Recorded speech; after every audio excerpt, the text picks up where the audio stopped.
Selamat malam bagi kita semua. Saya pada malam hari ini akan membawakan seminar tentang bullying. Bullying bukan lagi hal yang asing bagi kita dengarkan ya, karena sudah banyak yang berbincangkan tentang bullying. Banyak yang membicarakan bagaimana cara menghentikannya, bagaimana cara menanganinya, tetapi susah ya untuk menanganinya karena bullying ini siapapun bisa menjadi pelaku ataupun korban. Tidak memandang bulu, siapapun bisa menjadi pelaku atau korban. Atau mungkin kalian yang di rumah pernah merasakan bullying. Mau itu diejekin, direndahkan, diperlakukan tidak baik seperti ditendang atau dipukuli. Nah, itu semua saya akan bahas pada malam ini. Sebelum itu kita lihat dulu nih kasus bullying di Indonesia.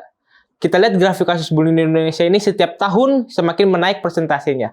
Dari 10% menjadi 70%. Setiap tahun selalu menaik, tidak pernah turun. Menurut data UNICEF, 1 dari 5 anak usia 13-15 tahun di Indonesia telah mengalami bullying. Jika ditotal jumlahnya menjadi 18 juta anak. Nah, ini 18 juta anak jumlahnya dari 13 sampai 15 tahun.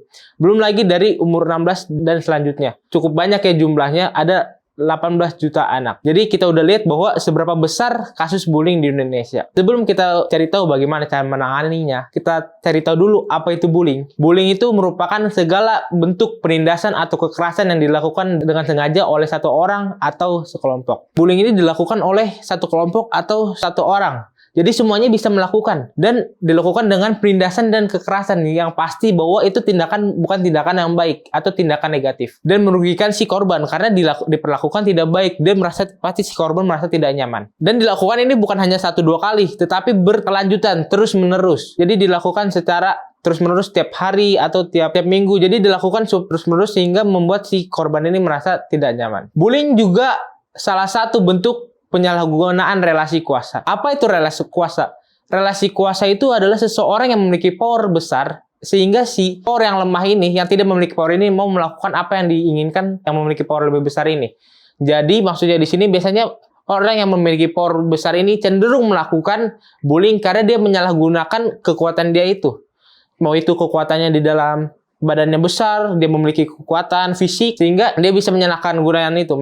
Ataupun dia memiliki penampilan lebih baik dari teman-temannya, dia merasa dirinya sempurna, dia merasa looks-nya lebih baik, sehingga dia melakukan body shaming ke teman-temannya. Dia melakukan ejek-ejekan yang tidak enak atau negatif tentang fisik seseorang. Atau dia memiliki power di dalam popularitas, atau dia lebih disukai teman-temannya. Di satu sekolah, dia dikenal oleh banyak orang, dan disukai oleh teman-temannya. Dia bisa mempengaruhi teman-teman yang lain untuk membuli satu orang, atau menindas satu orang.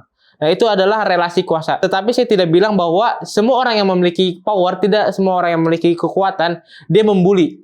Tetapi cenderung orang yang memiliki kekuatan membuli. Banyak kok orang yang punya relasi kuasa, punya power, tetapi dia melakukan powernya itu untuk hal-hal yang positif. Dia melindungi temannya dari perlakuan bullying. Nah, itu salah satu perlakuan yang benar di dalam relasi kuasa. Kita sudah tahu nih apa itu relasi kuasa, apa itu bullying. Sekarang kita akan cari tahu jenis-jenis bullying. Yang pertama itu adalah bullying fisik. Namanya aja udah bullying fisik, pasti dilakukan dengan kontak fisik. Kontak fisik yang dengan kekerasan, pukulan, tendangan, atau meludahi. Penindasan yang melakukan fisik.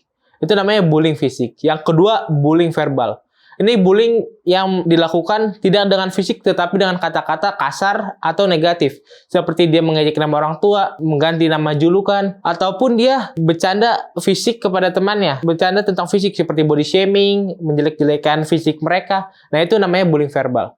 Yang ketiga, bullying secara relasional atau hubungan pertemanan. Seseorang yang punya circle atau punya geng di dalam lingkungannya atau di dalam sekolahnya, dia biasanya membuli satu orang atau menindas satu orang bersama teman-temannya ini. Itu namanya bullying hubungan pertemanan. Yang keempat, cyberbullying. Ini sering dibahas ya di mana-mana bahwa cyberbullying itu dampaknya sangat besar. Yaitu contohnya adalah seperti kita menjelek-jelekan seseorang di dalam sosial media, atau kita mengejek orang di sosmed, atau kita menyebarkan foto yang bertujuan untuk membuat orang dalam foto ini malu. Itu namanya cyberbullying. Nah, itu dia beberapa jenis bullying. Sekarang kita belajar apa penyebab orang dibully. Jadi pasti orang dibully ini ada sebabnya. Bukan semena-mena orang lain mau membuli si korban. Pasti ada sesuatu sebab yang membuat orang ini dibully. Yang pertama adalah penampilan fisik. Ini seperti yang saya tadi bilang, orang yang merasa dirinya sempurna, merasa dirinya lebih tampan dari yang lain, dia biasanya mengejek orang yang punya kekurangan fisik atau penampilannya tidak sebagus yang lain. Yang kedua, minoritas ras atau minoritas. Jadi seseorang yang punya suku atau apapun itu seperti agama dan lain-lain yang minoritas di dalam lingkungannya itu cenderung disingkirkan, dibully atau ditindas. Jadi disingkirkan oleh teman-teman lainnya yang mayoritas. Nah, itu juga salah satu penyebab orang dibully. Yang kedua, terlihat lemah. Jadi ini sasaran empuk bagi orang-orang yang memiliki kekuatan. Karena orang yang memiliki power ini merasa bahwa dia ini yang orang ini tidak bisa melawan. Jadi dia mau memperlakukan dia seenaknya. Dia mau bahwa keinginan dia terpenuhi oleh si yang lemah ini. Yang keempat, terlihat tidak mudah bergaul. Karena dia tidak mudah bergaul, dia tidak punya teman, dia tidak punya circle.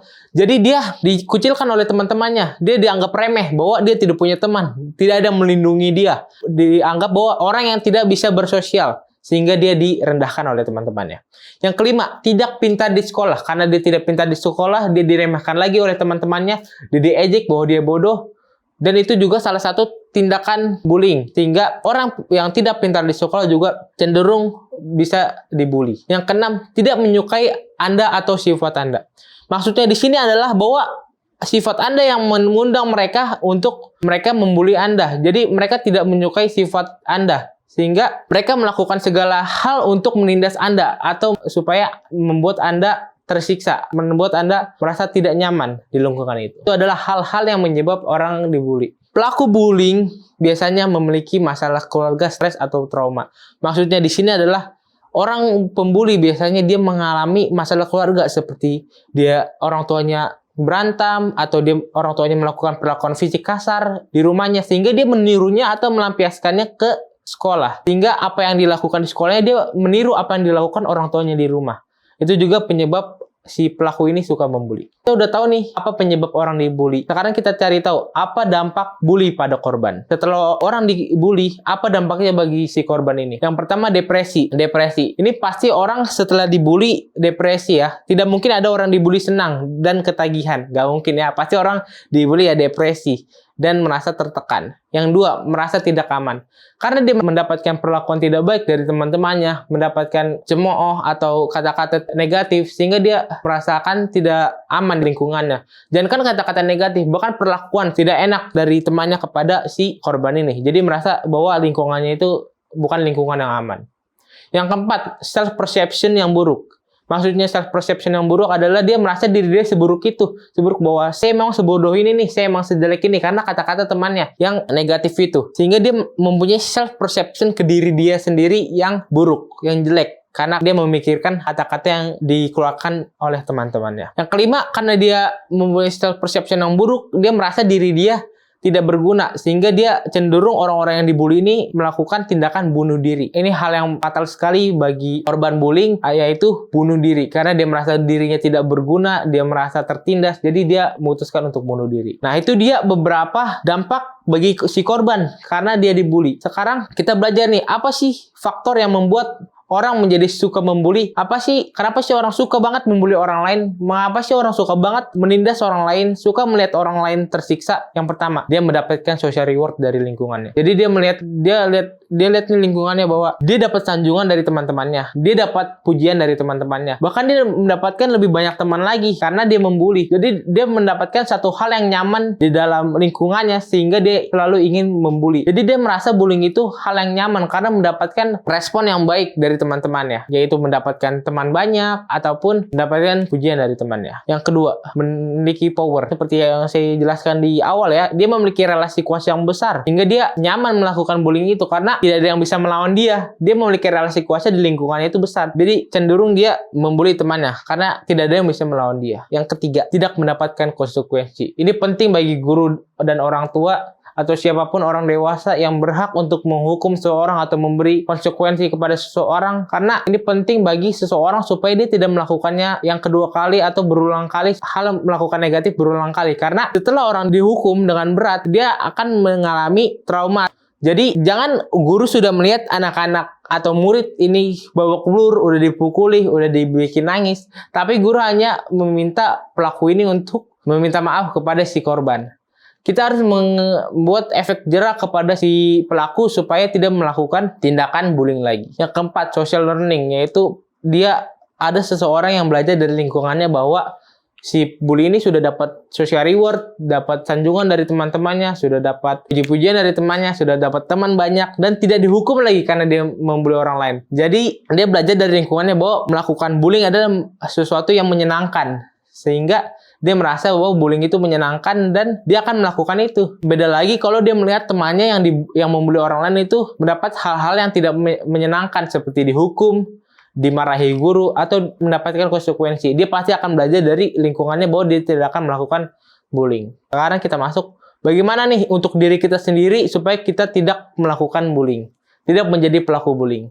Yang pertama, kita belajar mengasihi orang lain. Kalau kita mengasihi orang lain, cenderung perlakuan kita kepada orang lain yaitu kasih, bukan kekerasan. Kalau kita udah melakukan kasih, kita tidak mungkin mengeluarkan kata-kata negatif kepada orang lain. Kita tidak mungkin melakukan perlakuan kasar dengan orang lain. Karena yang di dalam hati kita itu kasih. Makanya kita harus belajar bagaimana cara mengasihi orang lain. Yang kedua, kita belajar menghormati dan menghargai orang lain. Kita harus menghargai orang lain dan menghormati orang lain. Supaya apa yang kita lakukan kita jaga. Karena kita menghargai si orang ini, kita tidak mungkin mengolok-olok mereka, mempermalukan mereka, atau menganggap remeh mereka. Karena kita sudah menghargai mereka. Yang ketiga, belajar menjaga cara bicara. Saya pernah bicara ke satu orang yang suka membuli di sekolah. Dia bilang bahwa dia tidak merasa dia melakukan bullying. Tetapi dia merasa itu hanya bercandaan biasa atau lelucon biasa. Sehingga dia melakukan itu dengan senang hati. Karena dia tidak merasa dia menindas orang lain. Nah ini saya belajar dari sini bahwa kita harus belajar cara bicara kita. Kita harus belajar cara bercanda kita. Bagi kita itu lucu, bagi teman-teman lain lucu. Belum tentu bagi seorang yang kita bercanda ini lucu. Jadi kita harus belajar menjaga cara bicara kita. Saya ambil satu ayat dari Markus 12 ayat 31. Dan hukum kedua ialah kasihlah sesamamu seperti dirimu sendiri. Maksudnya ayat ini adalah kita kasihi sesama kita. Seperti poin pertama tadi, kita kasihi sesama kita. Kita kasihi teman-teman kita. Supaya kita tidak melakukan hal-hal negatif kepada mereka. Kita akan bahas selanjutnya tindakan yang harus kita lakukan ketika melihat orang dibully. Jadi kita melihat nih orang dibully di depan mata kita. Apa yang harus kita lakukan? Yang pertama, kita melindungi selagi bisa.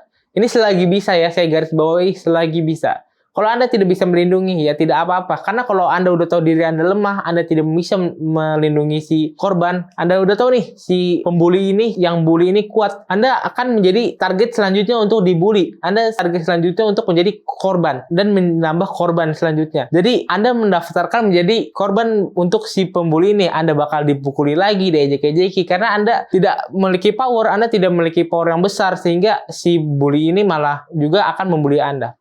Yang kedua, menegur pelaku. Kita tegur mereka, suruh mereka berhenti. Kalau mereka tidak mau berhenti, ya tindakan selanjutnya Anda laporkan ke guru atau siapapun yang bisa menangani itu. Yang ketiga, tanyakan kondisi mereka. Kalau Anda tidak bisa melindungi mereka karena Anda tidak memiliki power, setidaknya Anda tanyakan kondisi mereka. Itu akan membuat mereka lebih nyaman karena mereka merasa ada yang peduli kepada mereka. Mereka merasa bahwa ada yang sayang kepada mereka. Itu penting ya.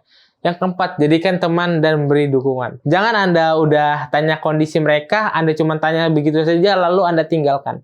Anda beri dukungan kepada mereka, Anda bangkitkan mereka, Anda buat mereka bangkit. Anda bantu mereka untuk bangkit, supaya dia merasa lebih percaya diri. Yang kelima, ajak konsultasi. Mau itu ke psikolog, guru, atau orang tua, siapapun itu yang bisa menanganinya, supaya dia bisa tahu apa nih tindakan yang selanjutnya harus dilakukan. Itu dia apa yang harus kita lakukan ketika kita melihat orang lain dibully. Nah, ini dia hal yang penting ya. Bagaimana cara korban menangani bullying? Atau kalian ada di rumah pernah mengalami bullying? Ini penting buat Anda bahwa bagaimana cara Anda yang mengalami bullying mengobati diri Anda sendiri. Yang pertama, mencari kelebihan Anda. Anda jangan pikirkan kata-kata negatif dari orang lain. Anda jangan pikirkan kata-kata jelek dari orang lain. Tuhan pasti menciptakan Anda tidak dengan keburukan semua. Pasti ada kelebihan dan kekurangan. Anda cari kelebihan Anda. Anda kulik di dalam diri Anda. Apa yang Anda bisa temukan kelebihan Anda di dalam diri Anda. Pasti ada, setiap orang memiliki kelebihan dan kekurangan. Yang kedua, memaafkan diri sendiri. Anda memaafkan diri Anda bahwa Anda dulu tidak mau belajar sehingga Anda bodoh di sekolah. Sehingga Anda dikata-katain teman. Anda memaafkan diri Anda yang membuat Anda, contoh Anda susah makan dulu sehingga membuat badan Anda kurus sekarang. Sehingga diberikan kata-kata tidak baik dari teman-teman. Maafkan diri Anda. Jangan selalu menyalahkan diri Anda sendiri. Yang ketiga, tumbuhkan rasa percaya diri. Ketika Anda sudah lakukan semua itu, Anda sudah cari kelebihan Anda sudah menemukannya, Anda sudah memaafkan diri Anda sendiri, Anda tumbuhkan rasa percaya diri Anda kepada dalam diri Anda sendiri, supaya Anda lebih percaya diri lagi ke depannya. Setelah 3 hal itu Anda lakukan, jadikan kata-kata negatif orang lain menjadi motivasi diri Anda untuk menjadi lebih baik. Jadikan motivasi bahwa Anda dulu tidak belajar sehingga Anda menjadi bodoh di sekolah, dan Anda jadikan itu motivasi bahwa selanjutnya Anda bisa nih buktikan kepada mereka bahwa saya pintar, saya sudah belajar dengan giat, saya sudah melakukan apa yang saya bisa, saya bisa melawan kata-kata apa yang kalian katakan. Yang kelima yang paling penting, berdoa. Karena sesuatu yang kita lakukan kalau tidak ada pertolongan Tuhan itu sia-sia. Semua yang kita harus lakukan, semua apa yang kita lakukan itu cuma harus Tuhan ikut serta dalam itu. Jadi itulah hal-hal yang harus kita lakukan supaya kita mengobati diri kita sendiri. Ada satu ayat di sini, ayat terakhir, yaitu Matius 5 ayat 44. Tetapi aku berkata kepadamu, kasihilah musuhmu dan berdoalah bagi mereka yang menganiaya kamu. Jadi walaupun mereka sudah memberikan caci maki kepada Anda, perlakuan yang tidak baik, bahkan perlakuan fisik yang tidak baik kepada Anda tetap maafkan mereka, Anda doakan mereka supaya mereka berubah, Anda doakan mereka supaya mereka tidak melakukan hal-hal itu lagi, sehingga Tuhan memaafkan mereka. Mari kita semua stop untuk bullying, kita hentikan perlakuan bullying ini supaya semua orang yang bertemu dengan kita merasa aman. Inilah yang bisa saya bawakan pada malam ini, seminar tentang bullying. Terima kasih, Tuhan Yesus memberkati.